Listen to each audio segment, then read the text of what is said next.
It all started with a seemingly innocent press conference, the kind that happens every week in Washington, D.C. Karoline Leavitt, the young, dynamic congresswoman from New Hampshire, was holding court, surrounded by the usual group of reporters. But there was something different about today. The atmosphere was thick with anticipation. Leavitt, known for her no-nonsense approach, had been on a roll lately, making headlines with her firm stance against liberal policies. Her supporters praised her boldness, while her critics mocked her as too brash, too unapologetic. But one thing was certain, she had the nerve to back up every word she said. As usual, the reporters from various news outlets were eager to get a piece of her. Among them was Jennifer Hayes, a reporter from a left-wing news outlet that had clashed with Leavitt multiple times before. Hayes, a seasoned journalist with a reputation for pushing boundaries, stood at the back of the room, waiting for her turn. Leavitt took the microphone, and the room quieted. "Congresswoman, what is your stance on the recent proposal to increase taxes on the wealthy?" A reporter asked, breaking the silence. Leavitt smirked, giving a confident response, slamming the idea as another form of government overreach. But as she finished speaking, Hayes' hand shot up. "Congresswoman Leavitt, why do you continue to support policies that disproportionately hurt the poor and working class?" Hayes asked, her voice calm but sharp, her eyes locking with Leavitt's. The room held its breath. Leavitt's eyes narrowed for a moment, a flicker of irritation passing over her face. She didn't answer right away, instead choosing to let the weight of her silence fill the space. "That's a question I've answered before, Jennifer. Perhaps you should take a look at my record," Leavitt responded curtly, her voice colder now. Hayes, however, was undeterred. She pushed again. "But how do you justify your support for tax cuts for billionaires while simultaneously cutting programs that help struggling families?" Leavitt's jaw tightened. The tension in the room became palpable. "That's a false narrative, and I'm not here to entertain it," she shot back, her voice firm and unwavering. She glanced over at her staff as if seeking a cue to wrap up the exchange, but Hayes wasn't done yet. "Congresswoman," Hayes persisted, "isn't this hypocrisy at its finest? You claim to represent the people, yet you consistently support the interests of the rich and powerful." Leavitt's eyes flashed with something darker now, a storm brewing behind her usual composed demeanor.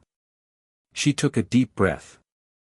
This was getting out of hand, and she was tired of the same questions being thrown at her every week. Enough was enough. "Jennifer," she began, her voice cool and controlled, "you've asked that question 3 times now. I think you know my position, and I think you're deliberately misrepresenting it. So, let me make it very clear, I'm here to talk about solutions, not to engage in the same tired talking points." But Hayes wasn't finished. She smiled, almost too sweetly.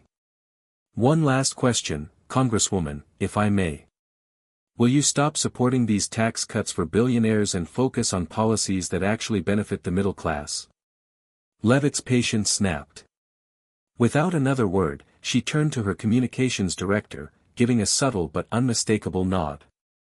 The room gasped as security approached. The tension in the room was thick as security guards stepped forward, their presence immediately turning the atmosphere from tense to downright uncomfortable. The reporters, who had been whispering and murmuring in disbelief just moments before, fell silent. The only sound was the shuffle of footsteps as the guards made their way toward Jennifer Hayes, who was still standing, her microphone clutched tightly in her hand. Leavitt's gaze was cold as she addressed the room, her voice ringing out, crisp and clear. "I've had enough," she said, her eyes locked on Hayes.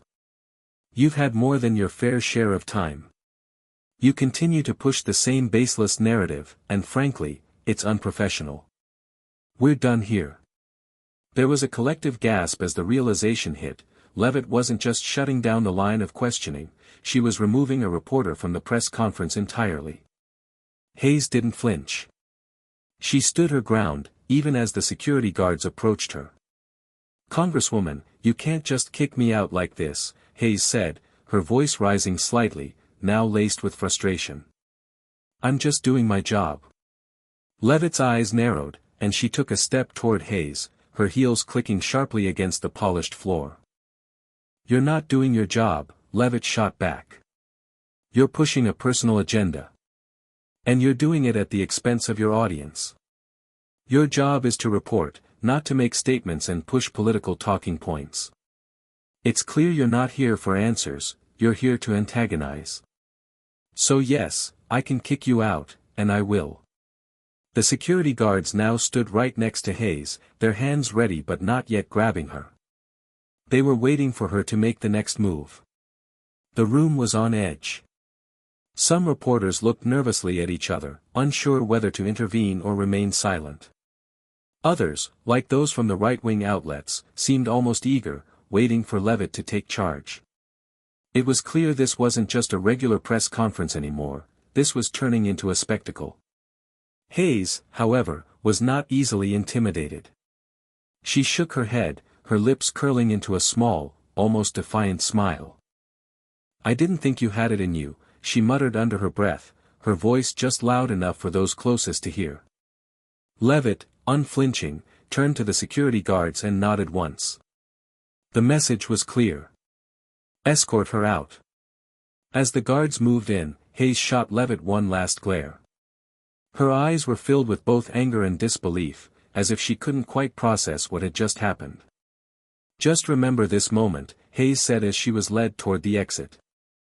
"This will be your legacy, an elected official who silences free speech." Leavitt didn't respond.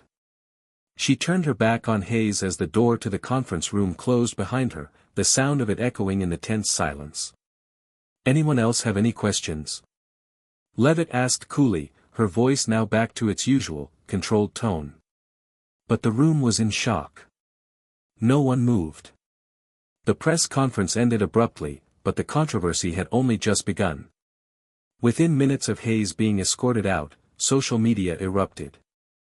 News outlets, both liberal and conservative, began to spin the story in their own directions, but one thing was clear: Karoline Leavitt's move to remove a reporter from the room had become the defining moment of the day.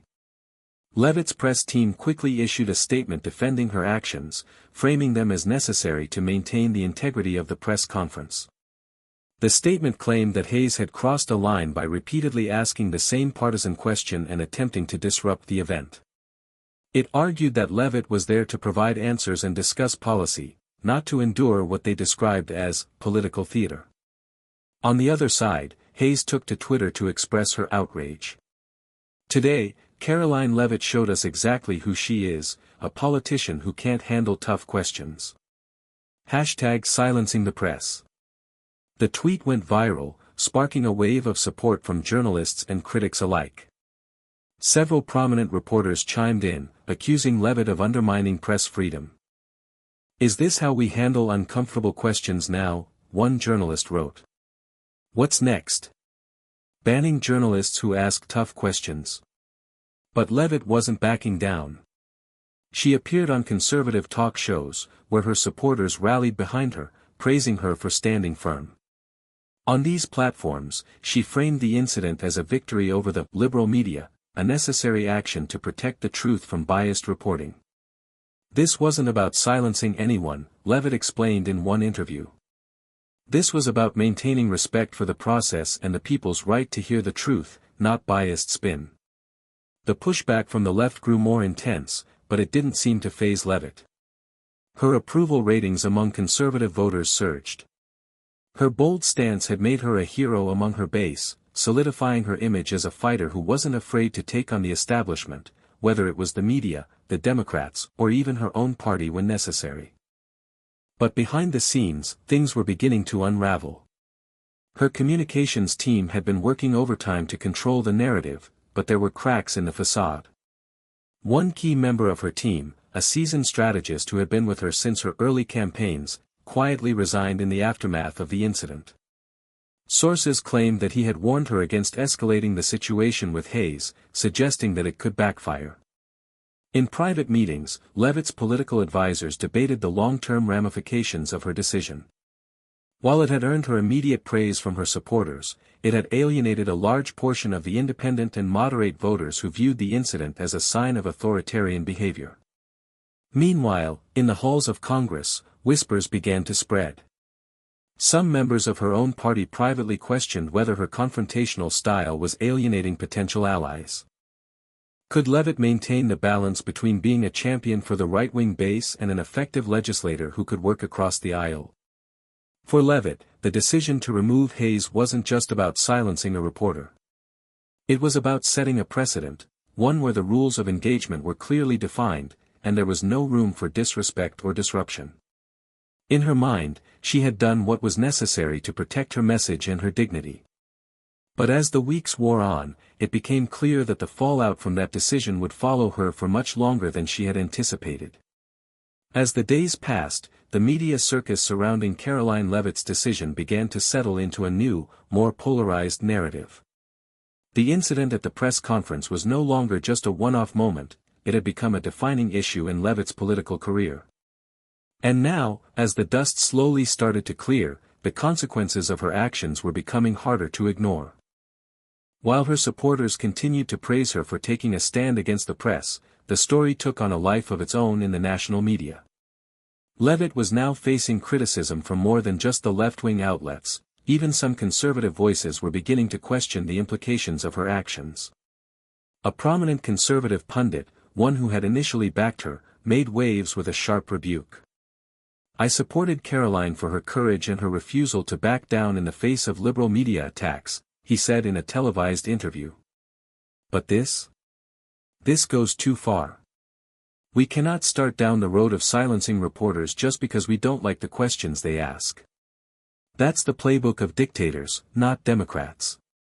His comments sent a ripple of uncertainty through Leavitt supporters, especially those in her own party who were already uneasy about her combative style. While the right-wing base still cheered her on, questioning whether the backlash was simply part of a left-wing plot to discredit her, there were growing murmurs among Republicans who believed that her actions were tarnishing their party's image. Behind closed doors, senior members of Leavitt's staff began to show signs of frustration. There was talk of an upcoming re-election campaign, and some advisors were already worried about how her latest controversy might affect her chances. Would voters remember the bold, brash leader who was unafraid to stand up to the press, or would they focus on the incident as an example of a politician who was too quick to dismiss dissenting voices? Leavitt herself seemed unfazed by the criticism. At least, that was the impression she gave to the public. Privately, however, the weight of the situation was beginning to take its toll. She had built her entire career on being unapologetically herself, but this was different. The fallout had reached a level that even her fiercest defenders couldn't ignore. In one rare moment of vulnerability, Leavitt called a private meeting with her closest advisors. As the discussion unfolded, the air in the room felt heavy. No one wanted to be the one to deliver bad news, but it was clear that the risks of her approach were now more evident than ever. "I'm not going to apologize for what I did," Leavitt stated firmly. "I stood up for myself, for my message, and for my constituents. I'm not going to let some reporter think she can control the narrative. But if they want to turn this into something bigger, fine. Let them. I'll fight through it like I always do." Her team, still divided on the matter, nodded in agreement, though their faces betrayed the anxiety simmering beneath the surface. Some suggested that Leavitt should pivot, soften her tone slightly, and engage in more public outreach to repair the image she had damaged. Others argued that she should double down on her combative style, refusing to back down and letting her base see her as a fearless leader in the face of adversity. The next few weeks were marked by a series of strategic decisions, each designed to either weather the storm or add fuel to the fire.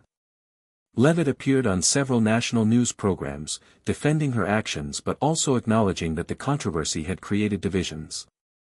However, rather than attempt to heal the rift, she seemed to embrace the divide, framing it as a battle between truth and lies, between the people and the elites. But for every rallying speech that garnered cheers, there was an equal number of independent voters who grew more skeptical of her motives. For some, her unapologetic approach was refreshing, a sharp contrast to the typical political rhetoric they were used to. For others, it felt like a signal of a politician who was more concerned with winning at any cost than with listening to the concerns of those who didn't agree with her. Meanwhile, Jennifer Hayes, the reporter who had been removed from the press conference, became something of a martyr for the cause of journalistic freedom.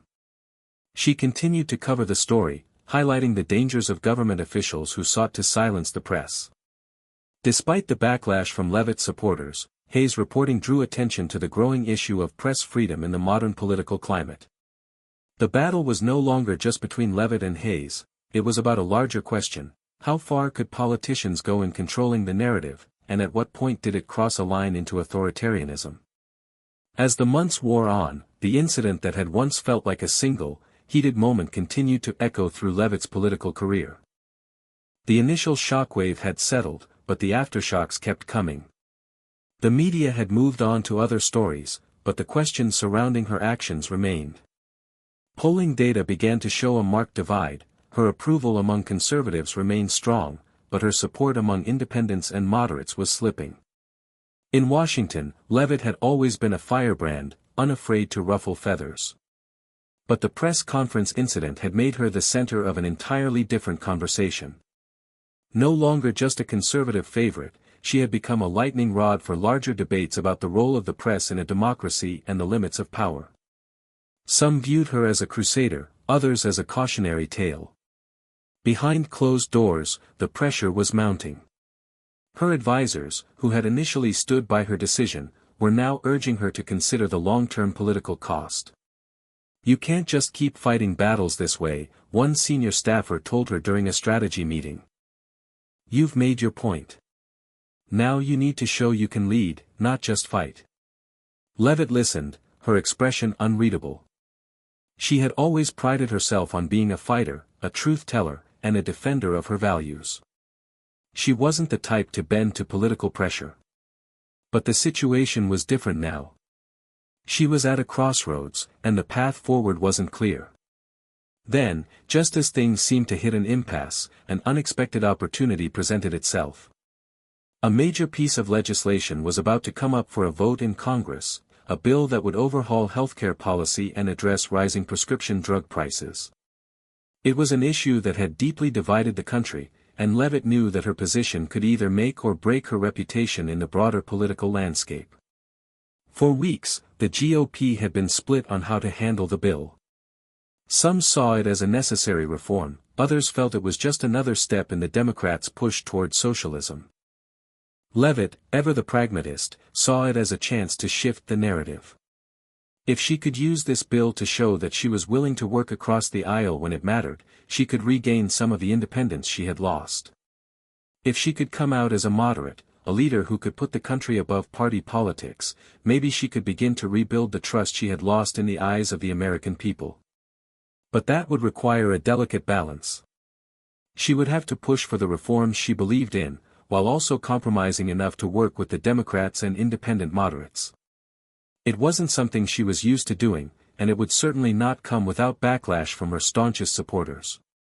Yet, it was the best chance she had to navigate out of the political minefield she had found herself in. She made her decision. She would stand with the moderates, vote in favor of the bill, and work with Democrats to ensure that the reform would include measures to lower prescription drug costs for the average American. It would be a bold move, a gamble. But she believed in the cause, and she needed to show the American people that she could govern, not just fight. Her decision was met with immediate pushback from her conservative base. The reactions were swift and harsh. Leavitt was accused of betraying her principles, of aligning herself with the very policies she had spent her career opposing. The conservative pundits who had once defended her now turned against her, calling her a traitor to the cause. But Leavitt wasn't swayed. As the votes for the bill approached, she doubled down on her stance. She appeared on several talk shows, explaining her decision to vote in favor of the bill, framing it as a necessary step toward improving the lives of millions of Americans who were struggling with healthcare costs. "I know some of you don't agree with me," she said in one interview. "But we cannot continue to ignore the suffering of our people. This isn't about party loyalty. It's about doing what's right for the American people. Sometimes that means making difficult choices." The bill passed, and Leavitt's support remained solid among the moderates and independents. The conservatives, however, were unforgiving. Her reputation among her core base had taken a hit, and many wondered whether she could recover. But Leavitt didn't care about the backlash. In her mind, she had done what she believed was right. She had taken the necessary steps to move past the press conference incident and prove that she could be a leader who put policy over politics. Whether or not that decision would cost her re-election remained to be seen. The media, as always, had moved on to the next story, but the echoes of her actions would continue to reverberate. Leavitt had made a choice, one that would define her career, for better or for worse. The fallout from Karoline Leavitt's bold decision to vote in favor of the healthcare reform bill was far from over. As the dust began to settle, she was forced to confront a reality she hadn't fully anticipated: her political identity had shifted in ways she couldn't control. Her conservative base, once her strongest supporters, felt betrayed. Conservative talk shows and social media platforms were ablaze with criticism. Commentators accused her of abandoning her principles and cozying up to the political establishment. Some even speculated that Leavitt was positioning herself for a future as a moderate Republican, or even a Democrat. But despite the backlash, Leavitt's polling numbers among independent voters and moderates had improved. Many saw her decision to back the bill as an act of leadership, a politician willing to make tough choices for the good of the nation, even if it meant alienating some of her most vocal supporters. The question now was whether this shift in support was temporary or whether it could provide a pathway to a new kind of political career. In the halls of Congress, the conversations about her were becoming more complicated. Some members of her own party privately expressed admiration for her willingness to stand by her convictions, while others feared that she was going rogue. Some argued that her moderation could be the key to future success in a country growing increasingly divided, while others saw it as a dangerous move that could fracture the Republican Party.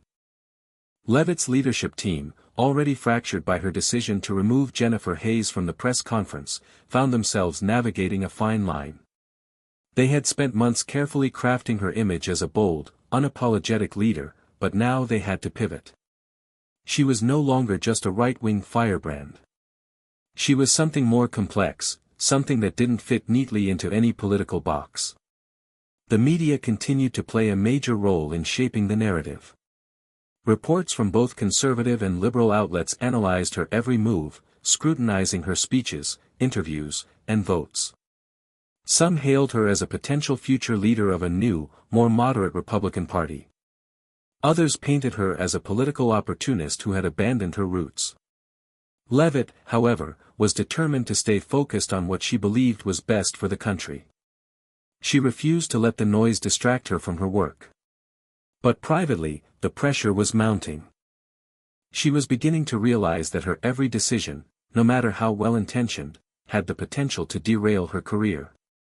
She had walked a fine line between being a bold, conservative leader and a pragmatic politician willing to compromise. The public's reaction to her recent decisions was proof that it was an impossible tightrope to walk. At a fundraiser in New Hampshire, her home state, Leavitt tried to rally her supporters, speaking passionately about the need for unity in an increasingly polarized America. She spoke about the importance of healthcare reform and lowering prescription drug costs, but also about the need for fiscal responsibility and ensuring that the government didn't overstep its bounds. The crowd was mixed. Some of the longtime supporters who had stood by her during her early campaigns were enthusiastic, nodding along in agreement. Others, however, seemed uneasy, whispering among themselves about whether the Congresswoman had lost her way. One donor, an influential business leader in New Hampshire, pulled Leavitt aside after the speech. "Karoline," he said, his voice low but urgent, "you've got to decide where you stand. People don't like this middle ground. You're either with us, or you're with them. And right now, I'm not sure which side you're on." Leavitt stood silently for a moment, absorbing his words. She had always prided herself on being a leader who could stand on principle, who wasn't afraid to call things as they were. But now, as the pressure from both sides mounted, she realized just how difficult it would be to maintain that balance. She thanked the donor and left the event with her mind racing. There was a part of her that longed for the simpler days, when she could take bold, decisive actions without worrying about the long-term consequences. But the path ahead wasn't simple anymore. The question wasn't whether Leavitt would continue to push forward with her moderate stance, it was whether she could manage to lead a divided party, a divided nation, without losing herself in the process. The road ahead was uncertain. But Karoline Leavitt was determined to carve out her own path, no matter how difficult it might be. As the political tides continued to shift, Karoline Leavitt found herself at the center of an ideological storm that threatened to reshape her future. The decision to back the healthcare reform bill had opened new doors, but it had also slammed shut several others. Her base, once steadfast in their loyalty, had fractured. Many saw her as a symbol of Republican ideals compromised, while others cheered her for bridging the political divide. But compromise in the polarized landscape of Washington wasn't just a political maneuver, it was a gamble. The Republicans who had once supported her in her rise to prominence now viewed her with suspicion. Whispers in the halls of Congress hinted that some were quietly preparing to distance themselves from her if she continued down this moderate path. Her status within the party was becoming more fragile by the day. Her appearance at the latest GOP fundraiser was proof of how much the tide had turned. It wasn't the welcoming reception she had come to expect in the past. Conversations around the room turned cold as soon as her name was mentioned. The donors were polite but distant. The donors from the conservative wing of the party who had supported her initial rise to Congress avoided eye contact. And the whispers? They were no longer about her rise as a future leader, they were now about her future in the party. Despite the lackluster reception, Leavitt remained composed. She had been in the game long enough to understand that politics was never a straight line, and right now, her course was anything but predictable.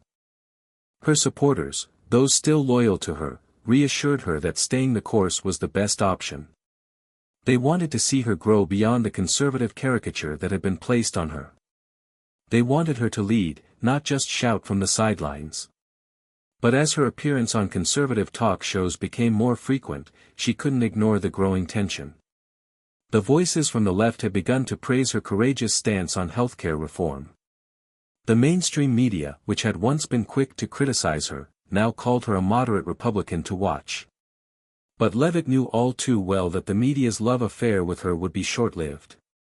They were quick to build you up just as they were to tear you down. It wasn't just the press or the party that was putting pressure on her. The upcoming election cycle loomed large, and she had to face the reality that she needed to secure her seat. Her district, once a safe haven for right-wing politics, was now becoming more competitive.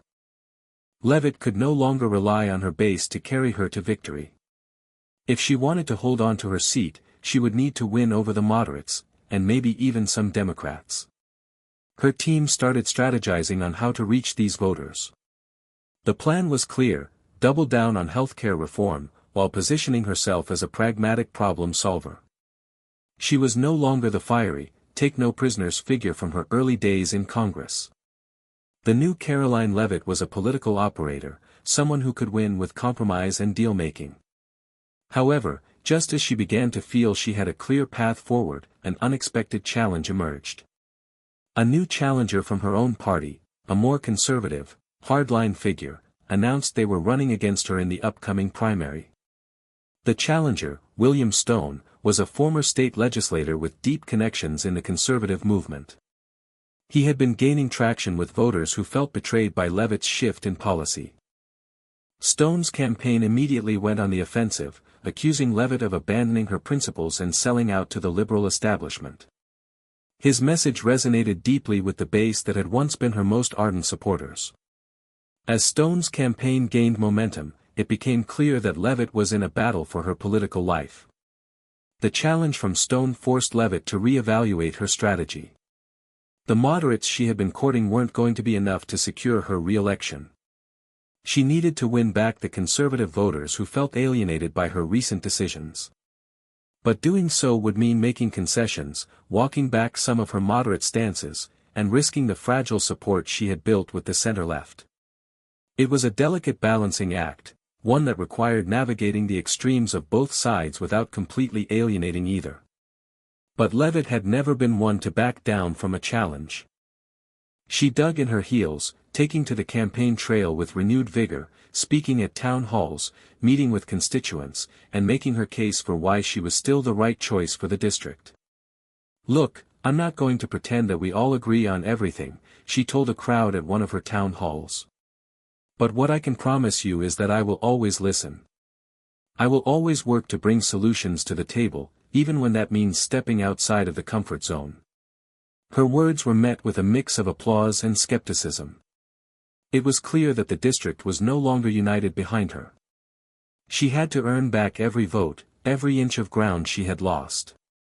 In the coming weeks, the race grew even more intense. The primary between Leavitt and Stone was no longer just about policy, it was about identity. The narrative had shifted from, who can represent the people best, to, who is truly loyal to the Republican Party. Leavitt's campaign was a microcosm of the larger struggle within the GOP. It was a battle for the soul of the party, and Karoline Leavitt was in the eye of the storm. The weeks leading up to the primary felt like an eternity for Karoline Leavitt.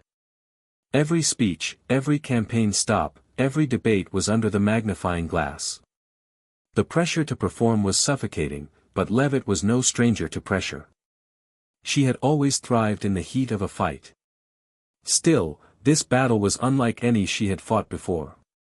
William Stone, her challenger, had solidified his position as the conservative standard-bearer.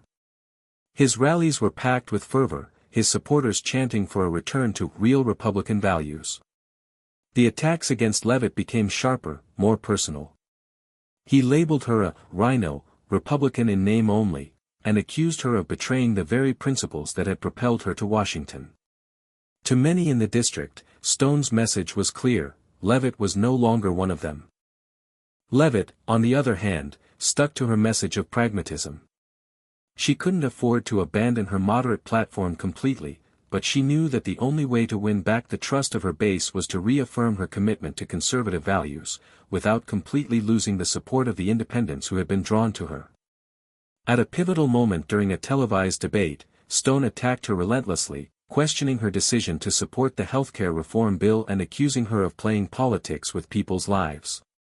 "You may call yourself a Republican, Karoline," he sneered, "but the people of this district know you've turned your back on us. You're willing to sell out our values just to get a few headlines." Leavitt, her face set in a calm expression, responded with a firmness that echoed through the hall. "I didn't come to Washington to make friends, William. I came here to make a difference. Yes, I supported that bill because I believe in finding solutions, even if they come from across the aisle. I've always been a fighter for this district, and I always will be. But my job isn't to play to the extremes, it's to listen to everyone in this district, not just the loudest voices. We need someone who can represent all of us, not just one faction." The room was divided. Some cheered, others grimaced, but Leavitt knew that the message was received. She had drawn a line in the sand, she was no longer just a candidate, she was a leader who had to choose her path, whether the people agreed with her or not. As the primary drew closer, the tension mounted. Polls were neck and neck. Leavitt's campaign had tried to tap into every ounce of her political capital, but Stone's steady, relentless messaging had struck a chord with many voters who had once been loyal to her. It wasn't just about the healthcare vote anymore, it was about loyalty, principle, and identity. On the night of the primary, the turnout was higher than expected. Voters were energized, but not in the way Leavitt had hoped. Stone's supporters were passionate, almost fanatical, in their desire for change. They were determined to reclaim their party from what they saw as a betrayal. Leavitt's camp remained cautiously optimistic, but it was clear that the road ahead would be a challenge. When the results came in, it was clear, Karoline Leavitt had lost the primary by a narrow margin. The final vote count was close, but Stone had garnered just enough support to edge her out. The room fell silent when the news broke. Leavitt, standing with her campaign team, took a moment to absorb the result. There was no outburst, no public display of emotion, just a quiet resignation. She had fought the good fight, but the political landscape had shifted, and her approach had lost in the eyes of the majority of her constituents. Her supporters, though disappointed, applauded her for the effort. She had taken risks, had stood her ground, and had tried to bring people together. It wasn't enough this time, but it wasn't a defeat that would define her. In her concession speech, Leavitt addressed her supporters with grace, even in the face of loss. "To everyone who believed in me, thank you," she said. This race wasn't just about a candidate. It was about the future of our party and our country. We may have lost tonight, but the fight is far from over. We must keep pushing for the future we want to see, no matter the obstacles. The work does not end here. The next morning, as she left the campaign office for the last time, Leavitt knew that her political career wasn't over. She had walked through the fire and had come out stronger for it. The loss was a bitter pill, but it was also a lesson, a reminder that in politics, nothing is ever certain, and the real fight is never truly over. As Leavitt looked ahead, she knew that her journey was just beginning. Whether in Washington or beyond, the fight for the values she believed in would continue. She had weathered the storm and come out with her integrity intact. And in the unpredictable world of politics, that might just be the most important victory of all.